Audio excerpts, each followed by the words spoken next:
qu'il faut savoir en Tunisie, c'est que Internet, c'est une chance énorme. Et beaucoup plus qu'Internet, en réalité, c'est de Facebook dont il s'agit. Parce que, vous savez, Internet en Tunisie est censuré. YouTube est censuré, Dailymotion, tous les sites de partage sont censurés. Quand vous devez aller voir des pages sur Google, de temps en temps, c'est aussi censuré. Et donc, Facebook concentre 1 million de Tunisiens qui sont présents. Ce qui est gigantesque compte tenu du fait que nous sommes environ 11 millions. C'est-à-dire que vous avez une personne sur 11 qui est sur Facebook. Et c'est une chance énorme puisque, aujourd'hui en Tunisie, vous ne pouvez pas dire qu'on ne sait pas ce qu'on disait à l'époque, c'est-à-dire mais on ne sait pas ce qui se passe. Comment voulez-vous qu'on réagisse puisqu'on ne sait pas ce qui se passe? Mais aujourd'hui, les gens avec Facebook savent. Et tout le monde sait. Donc si vous voulez, cette excuse devient caduque. Toute la question d'Internet ensuite, c'est de savoir, à partir du moment où on dit que Internet devient un espace de partage et que les vidéos circulent et que tout le monde est sensibilisé, la question après, c'est que Internet, c'est du virtuel. Donc comment fait-on pour passer d'Internet, c'est-à-dire derrière son écran, au terrain pour militer? Parce que il ne suffit pas de poser un commentaire ou de mettre j'aime pour dire qu'on milite, ou en tout cas c'est pas comme ça qu'on va faire tomber ce régime. Je pars du principe que s'il y a une personne qui veut militer et qui considère que elle ne peut pas afficher son nom, elle peut le faire. Elle peut le faire. Elle peut pas simplement le faire avec un pseudo et un j'aime ou un commentaire. On peut militer anonymement en donnant de l'argent.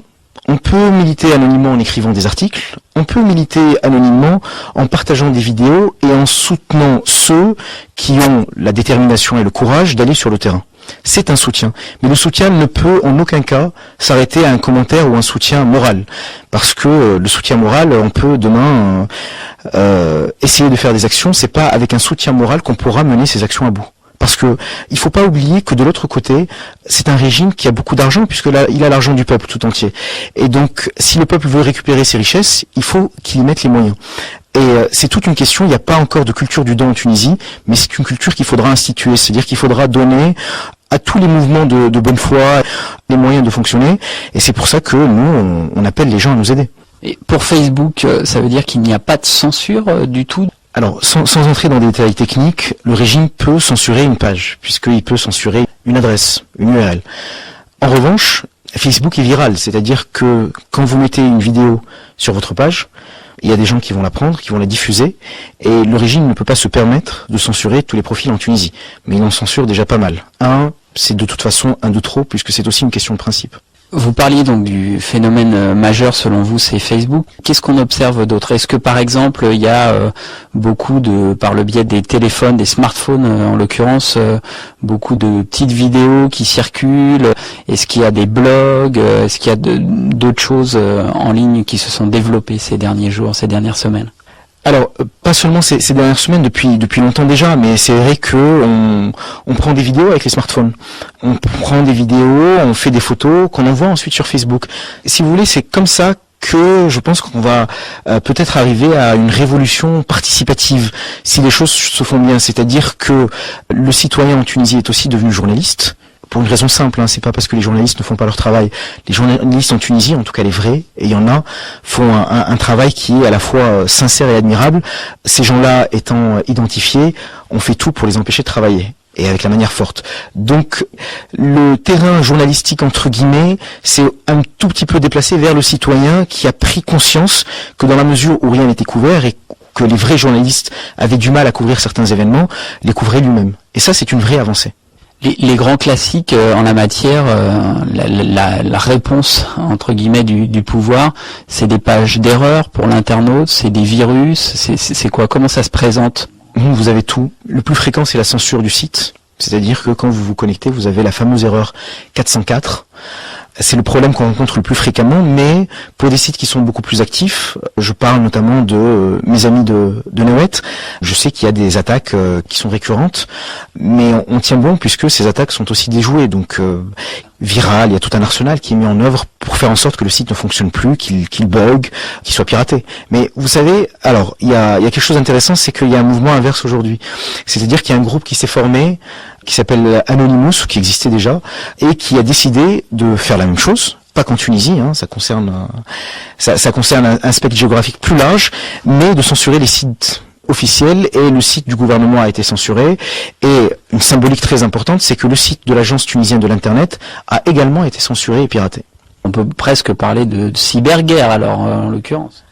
J'irai plus loin. En réalité, c'est pas une guerre, c'est une résistance qui est en train de s'amorcer. C'est une vraie résistance, et on le voit au fait que le citoyen ordinaire qui ne s'intéressait pas absolument à la politique, aujourd'hui s'y intéresse, et les gens commencent à se poser les vraies questions. C'est-à-dire que les gens se posaient avant la question de savoir que vont nous apporter les gens de l'opposition, qui était une fausse question, parce que les gens de l'opposition ont été très courageux, se sont battus sur le terrain, ont pris des risques, mais n'étaient pas assez développés pour apporter une réponse concrète, à la fois en termes d'argent, d'armes, pour renverser ce régime. Et les gens voient de plus en plus et comprennent de plus en plus qu'il ne s'agit pas de rester dans son fauteuil et d'attendre qu'on vienne nous sauver, mais que chacun a un devoir patriote, une obligation civique de se battre. Et ceux qui sont experts en Internet ont commencé à faire des piratages. Ceux qui sont experts en communication ont commencé à partager des vidéos partout et à créer des slogans. Et ceux qui étaient sur le terrain sont sortis pour manifester. Alors pour vous, pour Birsa, comment est-ce que vous vous exprimez justement? Est-ce que en ligne, vous avez un site, un blog, vous avez une page Facebook? Nous, on a décidé d'être partout. C'est-à-dire qu'on considère d'abord quand même que la politique, ça ne peut pas être Facebook. Que Facebook ne peut être qu'un moyen de communication et un moyen de faire parvenir des convictions, des valeurs et des idées. En politique, il n'y a que le terrain. Et on est jugé par rapport au terrain. Donc les membres mènent des actions en Tunisie. On a une action qui est en train de se préparer, que vous verrez sur Internet dans les jours qui viennent, qui sera assez étendue géographiquement. Mais mine de rien, Facebook reste un moyen très très important de faire passer ses idées. Le tout est de ne pas se faire piéger et de penser que le terrain politique c'est Facebook, et c'est sur Facebook que la politique se mène. Et dernière question, est-ce qu'il y a une crainte tout de même quand on agit sur le net, et en particulier quand on est en Tunisie sur place, d'être repéré, localisé, d'avoir des conséquences pour le coup bien réelles? Oui, clairement, et c'est arrivé. Il y a des blogueurs qui ont été repérés, qui ont été mis en prison. Si vous me permettez de rendre hommage à un blogueur qui s'appelle Zouhair Ahyawi, et qui a, si vous voulez, qui a été condamné et qui a été mis en prison et qui est décédé parce que son seul tort a été d'avoir du courage et d'avoir été résistant. Et j'aimerais, si vous me permettez cette expression, et si vous devez passer celui-là parce qu'il est vraiment important, il faut vraiment rendre hommage aux gens de l'opposition. Je suis d'une nouvelle génération. Il y a des gens qui ont 60, 65 ans, qui se sont battus toute leur vie, et à qui on dit, mais vous, l'opposition, vous n'avez rien fait, vous avez été inefficace, vous nous avez trahis. Je crois qu'il faut vraiment rendre hommage à ces gens-là, parce que ils nous ont préparé le terrain, et que, surtout seuls, contre tous, ils se sont battus. Aujourd'hui, très sincèrement, il y a beaucoup de patriotes de la dernière heure, des gens qui refusaient hier de partager une vidéo et qui aujourd'hui sont beaucoup plus, pas royalistes que le roi, mais plus républicains que la République. Et je voudrais qu'on se souvienne qu'il y a des gens qui, depuis très longtemps, se battent, et j'aimerais avoir un mot à leur attention.